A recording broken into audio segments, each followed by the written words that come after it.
Hi, I'm Barbara from Haunted New Zealand. I've had a lifelong love of all that is spooky and have had many paranormal experiences over the years, both as an investigator and as someone who has lived in a number of haunted homes.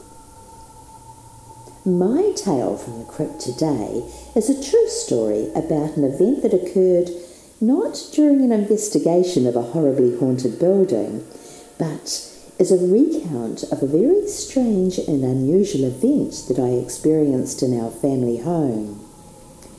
This was a new home in the leafy suburb of Titirangi in Auckland. It was a large and sprawling house and was perfect for the home daycare that I ran from there. I had a number of preschool children in my care each day while their parents worked, and over the years we had some very strange incidents occur which involved those children. One such incident happened very early one bright, sunny autumn afternoon. I had two little ones at home with me that day. They had had a very busy morning as we'd attended playgroup where they had played outdoors in the sun. As a result, they were both really tired when we got home, so after a quick lunch and a nice story, both children seemed more than happy to go for a sleep. The rooms the children slept in were adjacent to each other, and the doors to these bedrooms were side by side off the hallway. Both little girls were happy and sleepy as I put them to bed that day. I tucked them in and wished them sweet dreams before closing their doors and going to make a nice cup of coffee for myself.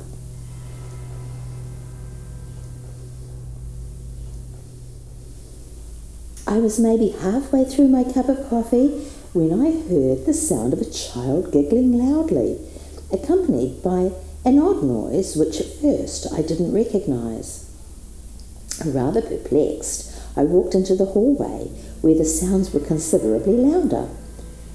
There was definitely a child laughing gleefully, and I realised, as I stood and listened, that the accompanying sound was the distinct sound of a child jumping boisterously on a bed. I was very surprised, as both wee girls who were in my care that day were usually so happy to have an afternoon sleep, and both were so well behaved that I really couldn't imagine either of them getting up from a nap to bounce on the bed. This child, however, was clearly having an absolutely marvellous time by the sound of the laughter emanating from that room, and there was no mistake the rhythmic thwomp, thwomp as their little feet hit the mattress as they bounced up and down on the bed. I stood between the two bedroom doors trying to work out just which room the culprit was in, and strangely, I discovered I had difficulty in deciding, as it was as if the sound was coming from both rooms.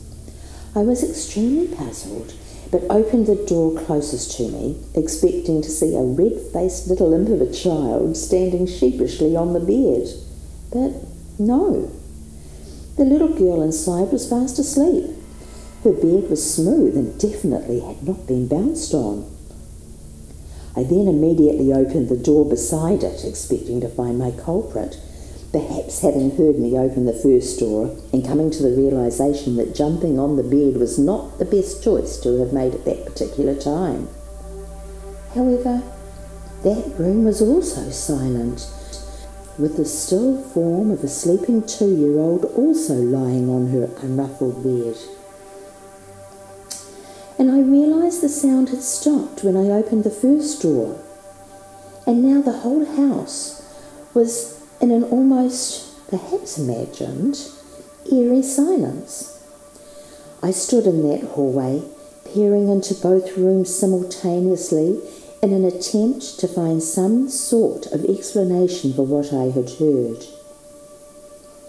I was convinced that both children were absolutely fast asleep, and they were not of an age that they could feign a peaceful slumber, but I knew what I had heard.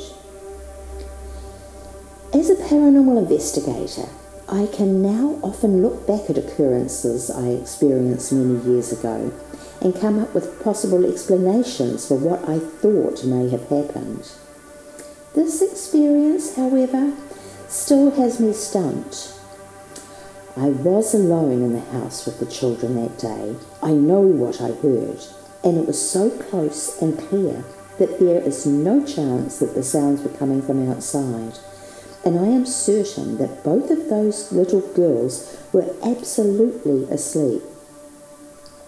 Interestingly, after we moved from that home, a friend told me that one night while visiting, she saw what she described as a ghost girl and said she would have been around 4 or 5 years old.